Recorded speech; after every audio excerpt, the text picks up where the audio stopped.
여러분은 신조어를 얼마나 많이 알고 계신가요? 얼마 전에 제가 페이스북에서 희한한 영상을 봤는데 그 Z세대가 헤어지는 영상, 그러니까 미국 영어를 쓰는 그 Z세대가 헤어지는 영상을 본 적이 있는데 영어를 하는데 도대체 무슨 말을 하는지 하나도 모르겠더라고요. 신조어가 그만큼 미국에도 참 많더라고요.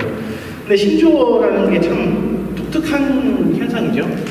왜냐하면은 누군가는 아무도 써본 적이 없는 새로운 단어를 상상해가지고 그거를 쓰고 또 사람들이 그 쓴 것을 들었을 때 그것을 이해하게 되고 또 그 신조어가 유행하게 됩니다.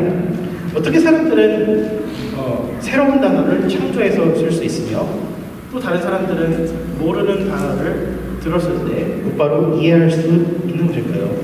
그런데 신조어의 70%가량은 10년이 지난 뒤에 자연적으로 소멸한다고 합니다. 그리고 어느 시대에나 신조어는 있습니다.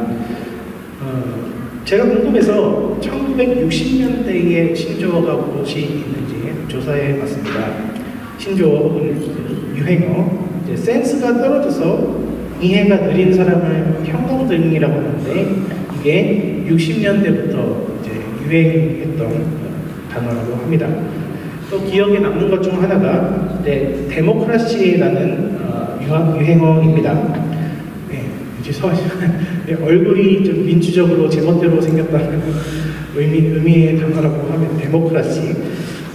60년대 사람들도 이제 영어를 잘 사용하시고 또 해학이 있으셨던 분들이 있는 걸 알 수가 있죠. 신조어를 연구하는 이유는 소통하고 싶고 또 두드러지지 않기 위해서입니다. 과학기술이 급변하는 만큼 사회와 문화도 급격하게 바뀝니다. 교회에서도 마찬가지로 시대의 변화에 적응하지 못하면 도태될 수 있다라는 위기의식이 존재합니다. 어떻게 보면 변화에 발맞춰 하는 것은 이민교회의 생사가 달린 일일 수도 있습니다. 그런데 이상하게 한국 본토는 빨리빨리 변하는데 이민사회는 변화가 늦습니다. 이민자들이 기억하는 대한민국은 자신이 떠나온 연도에 머물러 있는 경우가 많습니다. 이민 2세대와 1세대의 문화 차이가 당연히 나죠.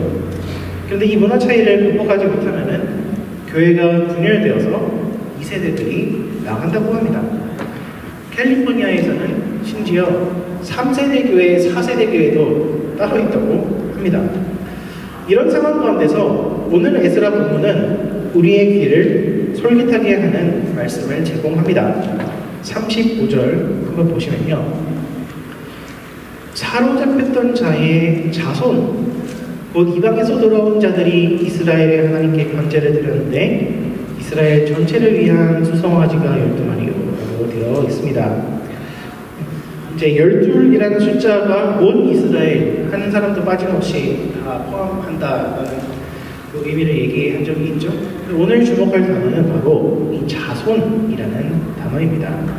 많은 영어 번역들에서는 이 자손이라는 단어를 생략해서 그냥 the exile, 포로로 잡혀갔던 자들이라고만 번역을 하는데 UKJV 버전에서는 이제 the children of those who have been carried away captive 라고 오늘 한글 번역에서와 유사하게 사로잡혔던 자들의 자손이라고 문자적으로 번역합니다. 말하자면은 이민간 2세대들이 예루살렘으로 돌아와서 하나님께 제사를 드리는데 온 이스라엘을 위하여 제사를 드렸다. 하나됨을 추구하며 예배를 드렸다라고 하는 이야기입니다. 사로잡혔던 자의 자손이라는 표현, 브네 하볼라라는 이 표현은 에스라서에서만 등장하는 표현입니다. 물론 이제 에스라 4장과 6장 1차 포로 대상자들에게도 이 사로잡혔던 자의 자손이라는 표현이 사용되기는 합니다. 그리고 맨 처음에 스룹바벨과 함께 돌아왔던 자들 중에서는 이제 예전 성전의 모습을 봤던 이민 1세들도 포함되어 있었습니다. 그렇지만 에스라를 포함한 대부분의 포로 귀환 자들은 이민 2세대 혹은 3세대였습니다. 그냥 포로 잡힌 자 하골라라고 하지 아니하고 포로 되었던 자들의 자손 분의 하골라라고 하는 것은 이제 이 에스라서에서만 표현이 등장한다는 이 점은 굉장히 의미심장합니다. 어떻게 하면은 이민 2세대, 3세대가 하나님 앞에 나와 예배드리며 그것도 하나됨을 추구하며 예배하게 될 수 있을까요? 첫 번째는 에스라는 말씀으로 권면했습니다. 말씀으로 권면했습니다. 에스라는 아닥사스다의 명령을 그 조서를 받아서 시행하려고 했습니다. 아닥사스다가 에스라에게 준 조서의 내용 중 하나는 제사장들과 레위인들과 성가대의 실력이 날로 발전하고 있는 거죠. 정말로 감사드리고 하나님께 영광을 돌립니다. 찬양대와 그리고 성전 문지기들과 느디님 족속이라고 하는 예전에 여호수아한테 거짓말했다가 들켰지만 이스라엘 백성으로 편입된 기브온 자손들, 성전 레위 사람들의 종으로 삼게 되어 이 느디님 자손들, 이들은 성전 청소를 담당했는데요. 이 사람들한테는 모든 조세를 안 받겠다라는 그 조서 아닥사스다한테 에스라가 받아냈습니다. 이제 모든 법적인 그리고 재정적인 준비는 완료되었고 사람들을 모아서 떠나기만 하면 되었습니다. 그런데 문제는 레위 사람들이 한 명도 오지 않았다는 것이었습니다. 여기서 레위 사람들이란 제사장들을 제외한 레위 사람들을 가리키는 거죠. 에스라 본인도 레위 사람이고 그리고 비느하스 자손, 이다말 자손이라고 동명된 2절에 나오는 그 사람들은 마찬가지로 레위 사람들이지만 제사장 집안에 속한 사람들이었습니다.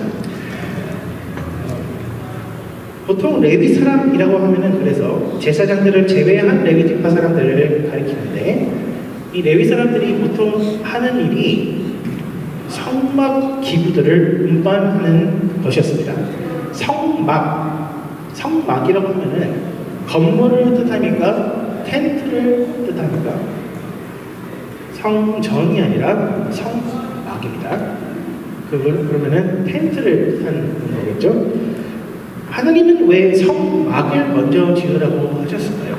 출애굽할 때에 성막을 지으라고 하시고 이스라엘 백성들이 광야를 40년 동안 떠돌아다니는 동안 성막을 끊임없이 접었다가 펼쳤다가 접었다가 펼쳤다가 하면서 예배 처소를 옮겨가면서 마침내 가나안 땅으로 돌아가서 성전을 짓게 됩니다.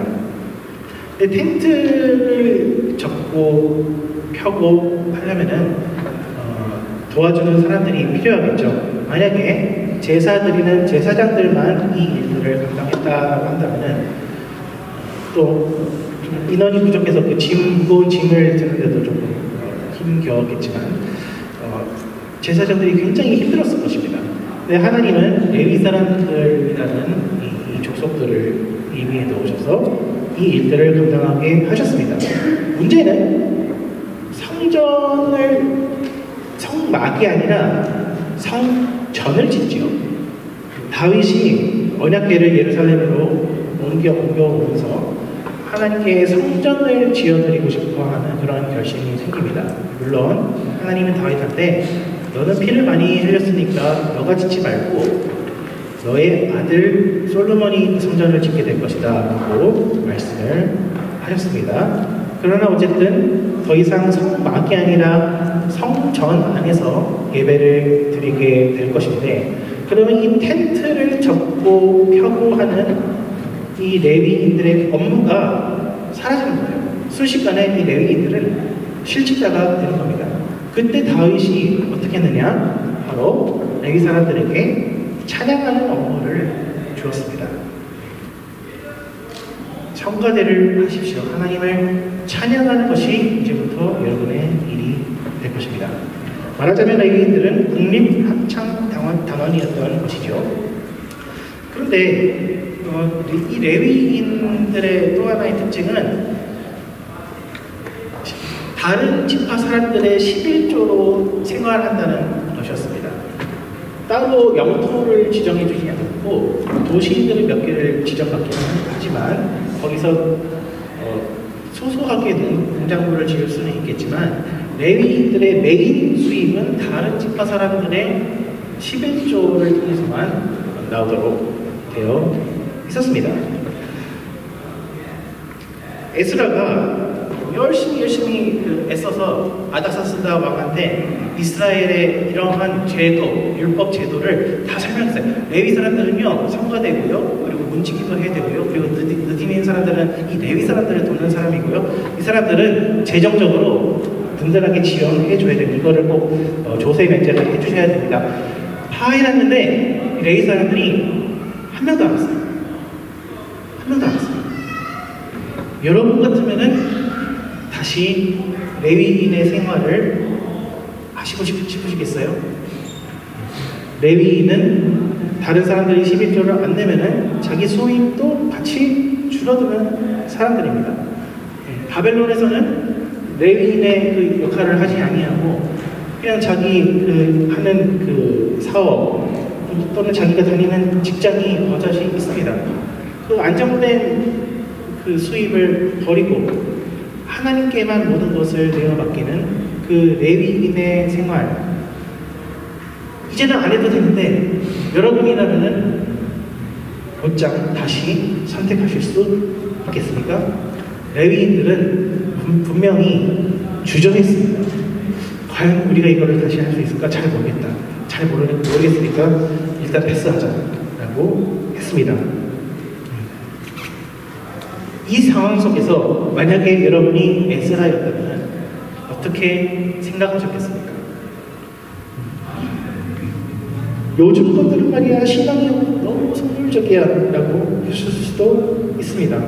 내가 이렇게까지 아닥사스다왕한테 성경 말씀에 나와 있는 제도들을 일일이 다 설명하고 재정 보조까지 다 받아놨는데 좀 제사장들 밑에서 허드렛 일 하는 게 싫다고 어떻게 안 올 수가 있어? 혓바닥을 찢찢 차면서 한탄했을지도 모릅니다. 그러나 에스라는 그러지 않았습니다. 차분하게 화를 내지 아니하며 스카우트단을 꾸려서 레위인들을 설득해 나갑니다. 17절에 보시면 에스라가 직접 그들에게 할 말을 일러주었다라고 되어 있으며 그 결과 18절에 하나님의 선하신 손에 도우심을 입어 레위 사람 중 명철한 사람을 데려왔다라고 되어 있습니다. 찾아보니까 그 중에 명철한 사람들이 있더라. 그런데요, 어떻게 처음에 순종을 안 한 사람들이 명철한 사람일 수가 있습니까? 처음에 레위인들 다 모여라고 했을 때 아무도 안 듣고 그 에스라의 말을 무시했는데 어떻게 그러한 사람이 명철하다라고까지 얘기할 수 있습니까? 에스라는 내가 저 사람들 안 오려는 거 억지로 해서 겨우 끌고 왔네 라고 하실 수도 있습니다. 그렇게 생각했을 경우에 레위인들 중에 단 한 사람도 명철한 사람을 발견할 수 없었을 것입니다. 그러나 에스라는 겸손한 사람이었습니다. 다른 사람들의 단점보다 장점을 드러낼 수 있는 사람이었습니다. 그리고 에스라는 다른 사람들의 말을 잘 경청해주는 사람이었습니다. 레위 사람들의 얘기를 듣다 보니까 이 사람들이 굉장한 가능성을 가진 사람들이구나 인정하게 되었습니다. 에스라는 독재자가 아니었습니다. 자기의 권위와 능력으로 사람들을 끌고 온 것이 아니라 하나님의 권위와 능력으로 레위 사람들이 모여들었다라고 고백합니다. 여기서 우리는 에스라가 말씀으로 권하는 사람이었음을 알 수 있습니다. 오라 우리가 여호와의 산에 올라 하나님의 전에 이르자 주님의 도를 배우고 주님의 길로 행하리. 에스라가 레위 사람들을 설득할 때 썼던 그 말씀은 무엇이었을까요? 정확히 알 수는 없지만 열왕기상 8장이 그 단서를 제공합니다. 한번 제가 낭독하도록 하겠습니다.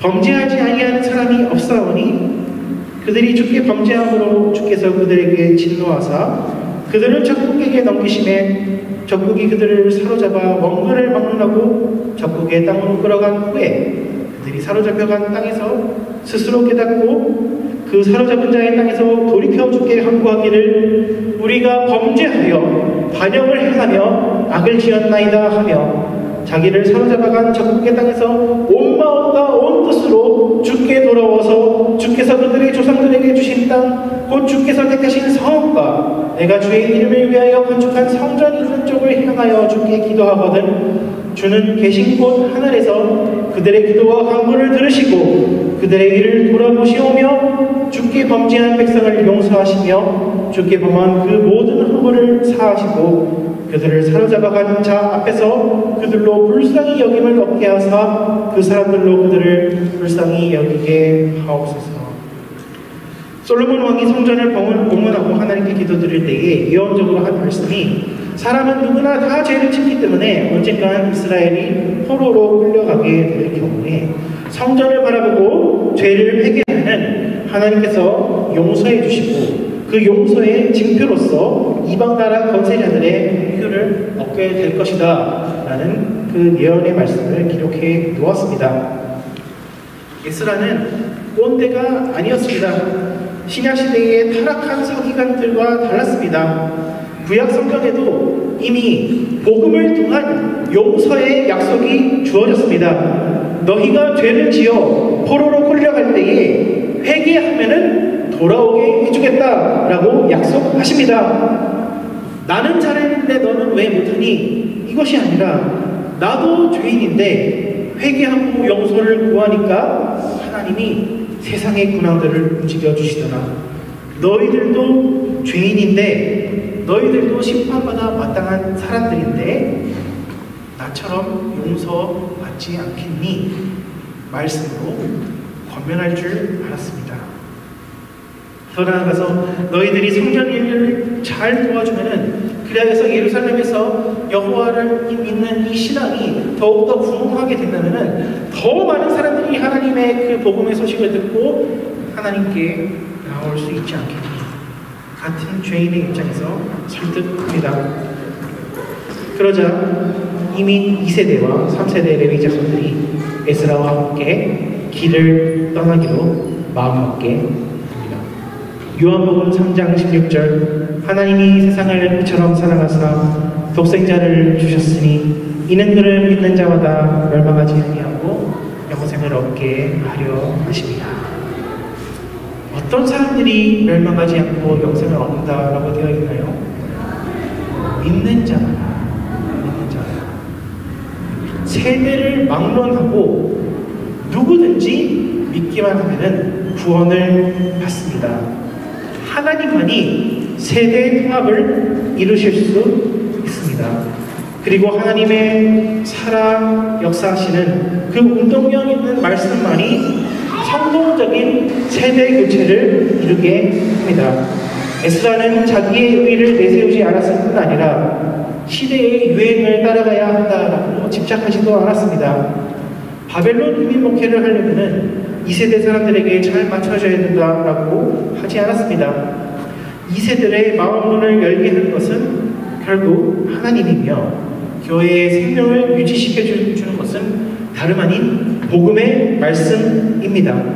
1세대나 2세대나 모두 죄인으로서 하나님의 용서가 필요합니다. 그런데 복음의 말씀은 나이나 세대가 아니라 믿는 사람 누구에게나 베풀어집니다. 이 복음의 말씀이 있을 때 비로소 복음을 전하는 1세대가 겸손해질 수 있습니다. 그리고 2세대에게 귀를 기울일 수 있게 됩니다. 내가 더 잘나서 먼저 믿는 것이 아니구나 라고 고백할 때에 그저 하나님의 섭리에 따라서 내가 먼저 믿게 된 것이다 라고 고백할 때에 비로소 하나님이 다음 세대에게 허락하여 주신 그 재능과 은사를 그 긍정적으로 평가할 수 있게 됩니다. 그리고 이 점은 기존 교인과 신입 교인들 사이의 관계에도 적용될 수 있습니다. 건강한 공동체는 항상 새로운 멤버를 맞이할 준비가 되어 있다고 합니다. 하나님이 교회의 주인 되심을 믿기 때문에 새로운 사람들과 우리는 교제를 나눌 수도 있고, 만약에 믿음과 성실성이 확인된다면 새로운 사람들에게도 중요한 직책을 맡길 수 있습니다. 그러나 서로 간에 불신이 쌓인 공동체에서는 서로를 인정하고 서로에게 감도 주는 것을 인색해 합니다. 저 사람이 무슨 정도를 할 수 있겠어? 저 사람이 무슨 권사나 집사나 직분을 맡을 수 있겠어? 허드렛 일만 시키고 자신들의 이너서클에는 받아주지 않습니다. 그러나 건강한 공동체는 편을 가르지 아니하며 교회에 온 순서대로, 이민 온 순서대로 줄을 세우지 않습니다. 그저 서로의 믿음을 보면서 서로 먼저 존경하려고 애쓰는 것이 건강한 공동체입니다. 에스라는 두 번째로 기도의 모범을 보였습니다. 아닥사스다 왕이 분명 호위병들을 좀 데려가라 라고 했을 텐데 에스라는 거절합니다. 하나님을 진심으로 믿고 의지하는 사람들은 하나님께서 지켜주십니다. 그리고 하나님의 원수들에게는, 하나님의 백성들의 원수들에게는 하나님께서 반드시 보복하시며 심판하십니다 라고 아닥사스다 왕 앞에서 고백했을 것입니다. 그런데 이 에스라의 2차 포로 귀한 공동체는 남성이 한 1,500명 전후였고 가족들까지 다 합치면 한 5,000명 정도 될 것이라고 추정되는데요. 이 5,000명의 사람들이 아무런 호위병 없이 더 나아가서 금을 100달란트를 들고 그 머나먼 바벨론 땅에서 이스라엘 땅으로 향하게 되는데 100달란트라고 하면은 약 2톤의 금이라고 합니다. 2,000kg의 금. 그거를 누가 도적질을 하려고 호시탐탐 노리지 않았겠습니까? 그러나 에스라는 호위병 없이 가겠다라고 결심합니다. 대신에 출발하기 전에 금식하고 기도합니다. 금식한다는 것의 의미는 하나님만 의지한다라는 것입니다. 사람이 떡으로만 살 것이 아니요 하나님의 입에서 나오는 모든 말씀으로 살 것이니라 라고 기록되어 있습니다. 더 나아가서 예수님께서는 아버지의 말씀을 행하는 것이야말로 당신의 참된 양식이요 당신의 참된 음료라고 말씀하셨습니다. 아니 배고파서 힘이 없는데 어떻게 하라는 말씀입니까? 그러나 금식한다는 것은 먹지 않아도 하나님의 말씀이 있으면 먹은 것과 같은 힘을 주시겠다. 나는 그 약속의 말씀을 믿는 행위입니다. 예수님께서는 죽기까지 이것을 실천하시고 이것을 증명하셨습니다. 사람이 먹지 않으면 죽을 것 같지만 그리고 실제로도 죽지만 말씀을 지켜 행하는 자는 죽어도 산다라는 것을 예수님은 십자가를 통해서 몸소 증명하셨습니다.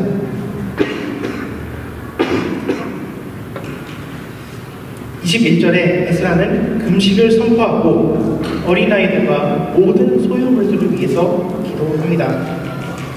다 같이 기도하자. 다 같이 하나님만 의지하자라고 합니다. 죄송합니다.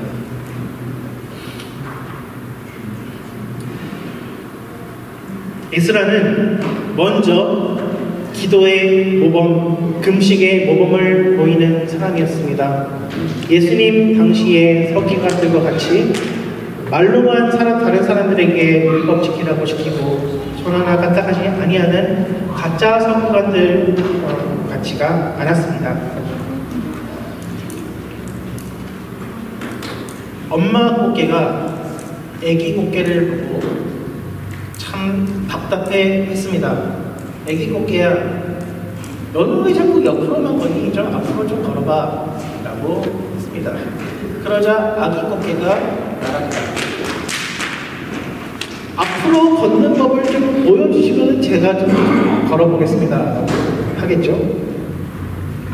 어떻게 하면은 나의 자식들이, 우리 다음 세대들이 신앙을 좀 가질 수 있을까요? 일단은 내가 먼저 신앙이 있어야 합니다. 그냥 입술로만 믿는다라고 하는 것이 아니라 금식을 하고 호위병 없이도 예루살렘으로 떠나는 모습도 보이고, 이 모든 과정 가운데 기도로 구하는 모습을 보여줘야 합니다. 자식들은 다 압니다. 부모가 무엇을 가장 소중하게 생각하는지, 그리고 부모님이 진짜로 하나님께 모든 것을 맡기는지 다 느끼고 합니다. 어떤 자매가 청년 시절에 어떤 믿음의 형제와 연애를 하는데 자매의 어머니가 자꾸 반대를 하는 거예요. 그 이유는 남자가 의대생이 아니라서였습니다. 그 자매가 의대생도 아니었는데 말이죠. 근데 그 자매가 어머니에게 대꾸합니다. 그러는 어머니는 의사랑 결혼하셔서 행복하신가요? 하고 질문했더니 그 어머니가 대답을 하지 못하고 회피했다고 합니다. 아이들은 다 압니다. 부모가 잔소리하는 것이 자기 체면 위해서 하는 것인지, 나의 진정한 행복을 위해서 하는 것인지, 신앙으로부터 충고하는 것인지, 아니면은 세상적인 기준에서 근심 걱정으로 하는 건지 내가 먼저 믿음으로 맡겨야 합니다. 그 다음은 하나님이 알아서 해주십니다. 그리고 기도 외에는 사실 다른 방법이 없습니다. 사도 바울이 씨를 뿌리고 아볼로가 물을 주었을 때 하나님이 자라게 하셨다라고 되어 있습니다. 식물이 자랄 때에 우리는 그 식물이 어떻게 자라나는지 알지 못합니다. 그리고 확인하면 할수록 그 뿌리에 흙을 털어낼수록 그 식물은 죽어집니다. 마찬가지로 영적인 세대의 교체, 그것은 신비의 영역에 있습니다. 제자들이 예수님께 저희는 왜 귀신을 쫓아내지 못했습니까? 라고 물었을 때 이런 종류는 기도와 금식이 아니면 내쳐줄 수 없다라고 하셨습니다. 그런데 단지 기가 센 귀신뿐만 아니라 우리 삶의 모든 문제들은 기도가 아니면 제대로 해결되는 것이 아닙니다. 우리가 기도할 때에만 모든 것의 처음과 끝이 하나님으로 시작해서 하나님으로 끝납니다. 31절에 하나님의 손이 대적에게서 우리를 건지셨다 혹은 구원하셨다라고 기록되어 있습니다. 우리가 기도하는 이유는 하나님의 행하심을 알기 위해서입니다. 우리가 기도하지 않으면 우리의 힘과 능력으로, 우리의 지혜로 이루었다고 자랑하게 됩니다. 그러나 기도하고 하나님께 내어드려야지만 하나님이 행하셨다라고 고백할 수 있습니다. 어떻게 하면은 세대 간의 차이를 극복할 수 있을까요? 어떻게 하면 이미 이 세대가 마음이 동해서 하나님을 진심으로 찾을 수 있겠습니까? 우리는 그들의 문화를 이해해야 합니다. 그들의 말에 귀를 기울여야 합니다. 겸손한 자세로 그들을 존중할 줄도 알아야 합니다. 그러나 결국에는 인간의 힘으로는 할 수 없다는 것도 인정해야 합니다.